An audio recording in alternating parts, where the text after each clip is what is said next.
यद मान लो यद वो शरीर छोड़ दिए तब क्या होगा? बोले कि तब क्या होगा, शरीर छोड़ेंगे तो रोना पड़ेगा। तो बोले रोने वाले भी किराए से आ जाएंगे। बोले रोने का तो फिर तुम ही को रोना पड़ेगा।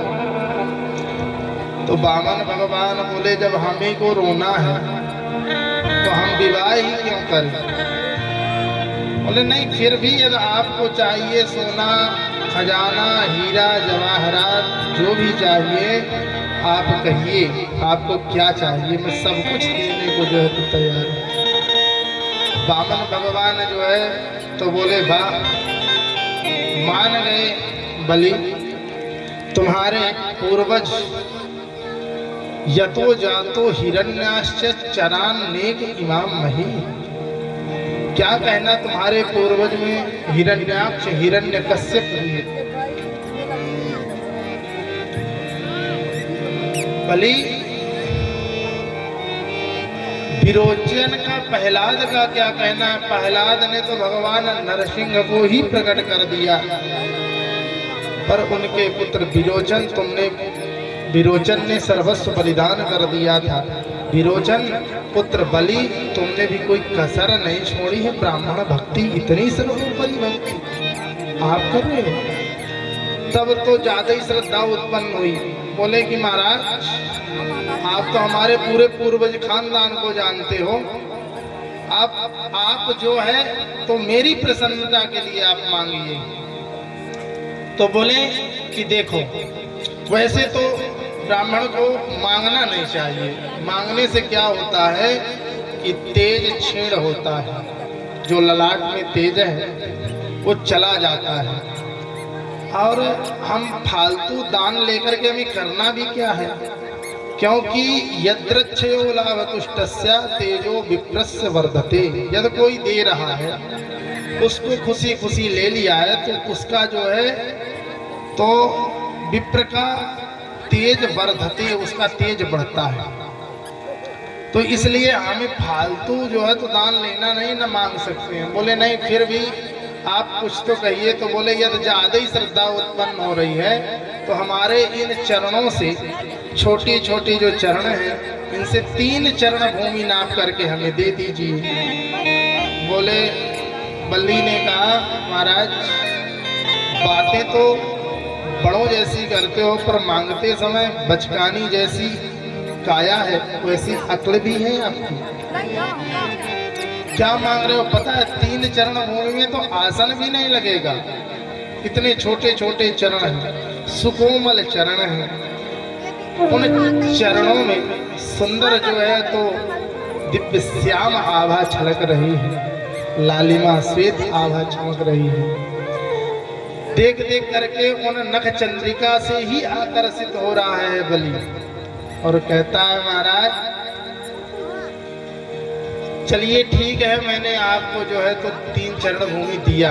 बोले 3 चरण भूमि ऐसे थोड़ी ले लेंगे तब? बोले उसके लिए जो है तो संकल्प करना पड़ेगा, क्योंकि बिना संकल्प के हम दान नहीं लेते। तो बोले अब संकल्प भी करें, बताओ 3 चरण भूमि के लिए। बोले संकल्प तो करना पड़ेगा राजन। बोले ठीक है, लो हाथ में जल। तुरंत बलि ने हाथ में जल लिया, और जैसे ही जल को जब गिरने का समय आया हाथ में, तो शुक्राचार्य जी महाराज बैठ गए कि पानी ही हाथ पे नहीं आएगा तो मेरा जो है तो चेला लूटेगा नहीं। तो भगवान से कहता है बलि कि लगता है कुछ अटक गया है। तो जो आसन लिए थे उस आसन की एक पूसा निकाली और जहां मारा सोई एक आंख जो है तो पधार गई। और जहां पधारी तो शुक्राचार्य जी वहां से भागे। मन में सोचा कोई दे रहा है, कोई ले रहा है, आंख हम फोड़ रहे हैं सेते ही। फिर जो है तो जब हाथ में जल आया तो लंबा चौड़ा संकल्प पढ़ा, और जैसे ही बलि ने वामन भगवान के हाथ में दिया तो भगवान बोले कि अब प्रणाम भी तो करो। तो जो प्रणाम किया सोई भगवान वामन ने जो है तो विराट रूप धारण कर लिया। बोल विराट भगवान की जय। अब बलि जब ऊपर को देखे तो भगवान का और ही छोर पता ना चले। भगवान बोले अब हमारा बलि नापना देखो। तो एक चरण में जो है तो ऊपर को बढ़ाया तो भू भुआ स्वा महाजना तपा सत्य लोग, यहाँ तक कि ब्रह्म कटाह में छिद्र कर दिए, वहाँ की चिन्मयी धारा निकली। तो चरणों को धोते हुई जब ब्रह्मलोक में आई तो ब्रह्मा जी ने कमंडल में रख लिया। फिर जो है सप्तऋषि मंडल में, चंद्रमंडल में, फिर जो है तो पृथ्वी पर आई। उसके 4 भाग हुए, अलकनंदा, सीता, भद्रा। नीचे को एक चरण को अतल वितल सुतल तलातल महातल रसातल पाताल लोक तक नाप डाले। जब सब कुछ 2 चरणों में ही नाप दिए तो बलि के सामने भगवान बोले अब बोलो बलि तीसरा चरण कहाँ रखें। तो बोले प्रभु ये बताइए धन बड़ा होता है कि धन का मालिक। तो बोले वैसे तो धन से 100 गुना बड़ा धन का मालिक होता है। बोले धन 100 गुना मालिक बड़ा होता है तो अभी आपने मेरी धन ही को तो नापा है, मालिक तो अभी सेफ है। तो आप मुझको भी नाप करके अपना लीजिए। तो पदम तृतीयम कुरुशीष्ण में निजम। तीसरा चरणारविंद जो है तो वामन भगवान विराट भगवान ने बलि के मस्तक पर रखा और रख करके और 3 चरण भूमि का जो संकल्प था वो पूर्ण हुआ। वामन भगवान बोले बलि तुम वजन के तो बड़े धनी हो, ये तो कहना पड़ेगा, पर तुम्हारा सब कुछ लूट लिया फिर भी जो है तो इतनी श्रद्धा। बलि हाथ जोड़ करके बोला कि ये जो हमारे पूर्वजों की पताका लहर रही है तो मैंने सोचा कि यदि मैं 3 चरण भूमि का संकल्प कर लिया यदि नहीं दे पाऊंगा तो पूर्वजों की जो प्रतिभा है वो नष्ट होगी। इसलिए महाराज आपने बहुत बड़ी कृपा की, मुझे भी अपनाया। भगवान कहते हैं जाओ, वैसे तो हमने तुम्हारा सिंहासन छीना पर हम तुम्हें आशीर्वाद देते हैं कि अगले मनवंतर में जो है तो तुम जो है तो इंद्र बनोगे, पर अभी सुतल लोक का जो है तो राज भोगोगे। बोले यदि आप मुझे सुतल लोक दे ही रहे हैं तो एक मांगने की इच्छा हो रही है, मांग लो। बोले मांगो क्या चाहिए। बोले जब भी मैं उस लोक से अपने बाहर निकलूं तो आपके दर्शन मुझे हो। तो भगवान बोले इसका मतलब हम तुम्हारे द्वारपाल बन करके रहें। बोले ये तो प्रभु आप ही जानिए। सोई जो है तो भगवान जो है जब इस प्रकार से आशीर्वाद दिए तो प्रहलाद जी प्रकट हुए। प्रहलाद जी कहते हैं हम दैत्यों का गौरव देखो कि दैत्यों के दरवाजे पर स्वयं भगवान जो है द्वारपाल बने खड़े रहेंगे, ये जो है तो गौरव है। और फिर जो है तो प्रहलाद को बोले प्रहलाद अपने सब परिवार जो है तो जाओ और सुतल लोक में रहो। बलि पहुंचे वहां। अब इधर जो है तो भगवान भी द्वारपाल बन करके खड़े हो गए। जब द्वारपाल बन करके खड़े हुए तो नारद जी महाराज पहुंचे मैया लक्ष्मी जी के पास। बोले मैया कुछ पता है। बोले क्या। बोले इस समय भगवान ने जो है तो ड्यूटी ढूंढ रखे हैं। बोले कौन सी। बोले इस समय सुतल लोक में बलि के दरवाजे पर खड़े हैं।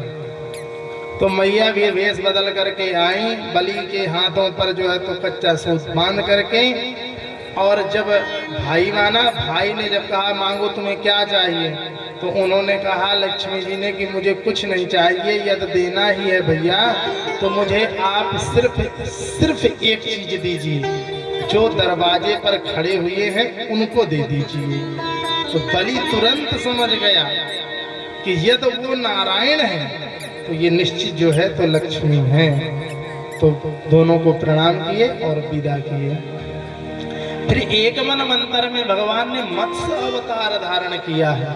मत्स्य का अवतार धारण करके सत्यव्रत नाम के राजा को जो है तो सुंदर उपदेश दिया है, जो वर्तमान में हमारे यहाँ मनुस्मृति के रूप से जाना जाता है। सत्यव्रत राजा को मत्स्य भगवान बोले कि 7 दिन बाद पर्यंत पृथ्वी जो है समुद्र अपनी मर्यादाओं को उल्लंघन कर देंगे, पृथ्वी में सब जगह जलमग्न हो जाएगी, तो पृथ्वी नौका रूप बन करके आएगी, उसमें सप्तर्षि बैठे रहेंगे, उस पर आप भी विराजमान हो जाना जड़ी बूटियों को लेकर के। वही सब लेकर के गए, मत्स्य के सींग से जो है तो नाव को बांधी और फिर सुंदर भगवान ने जो है तो सुंदर उपदेश दिया है, जो मनुस्मृति के रूप में जाना जाता है।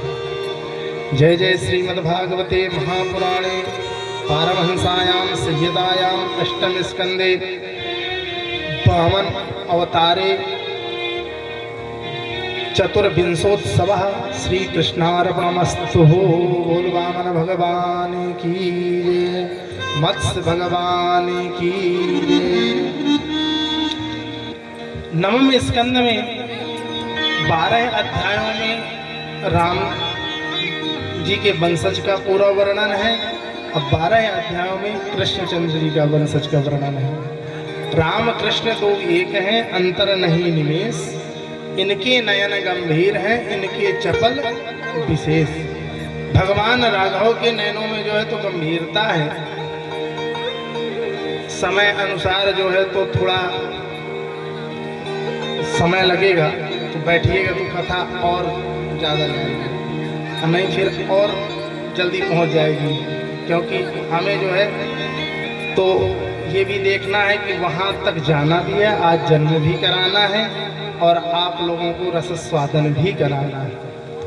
तथा अनुसार अब ठाकुर जी जो भी कृपा करेंगे वहीं तक चलेंगे। तो भगवान नवम स्कंद में पहले राम जी का अवतार, बाद में कृष्ण जी का अवतार, भगवान नारायण के नाभि कमल से ब्रह्मा, ब्रह्मा के जो है तो सुंदर मारीच, मारीच के कश्यप, कश्यप के विवस्वान, विवस्वान का ही नाम है श्राद्ध देव मनु। श्रद्धा नामक पत्नी से जब इनके कोई संतान नहीं हुई तो वशिष्ठ जी ने जो है तो यज्ञ करवाया, उससे जो है तो सुंदर एक पहले बालिका प्रकट हुई तो नाम था उसका इला देवी।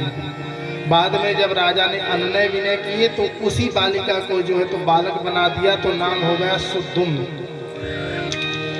चंद्रवंश में और सूर्यवंश में जितने भी राजा हुए हैं बिना यज्ञ के जो है तो किसी के जो है तो पुत्र नहीं प्राप्त हुए हैं सूर्यवंश में। और चंद्रवंश में चंद्रमा से लेकर के भगवान कृष्ण पर्यंत राजी से किसी का विवाह भी नहीं हुआ, कहीं